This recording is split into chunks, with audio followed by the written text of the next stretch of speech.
You wake up, you check your email. There's a message from HR. Subject line, position terminated due to automation.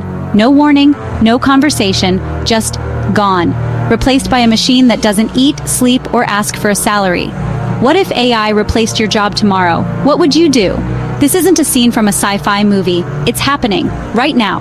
Writers, designers, customer service reps, even coders, analysts, and doctors. All watching software do in minutes what took them years to master. In 2025 alone, entire departments were wiped out by automation.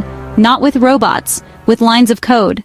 Let's talk about who's most at risk. If your job is repetitive, if your job follows a template, if your job can be done in front of a screen, you're in danger.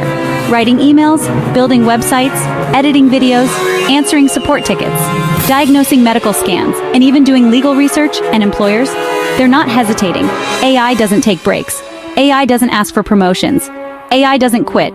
To a CEO, that's a dream employee. If you're finding this eye-opening, take a second to hit that subscribe button. Stay informed, stay ahead.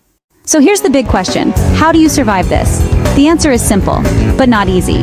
You evolve. You become AI literate, not just using AI, but mastering it. You build the skills AI can't replicate. Critical thinking, emotional intelligence, creativity, leadership. You stop competing with AI and start collaborating with it. Because in the near future, it won't be humans versus AI. It'll be humans who know AI versus humans who don't. Here's the truth.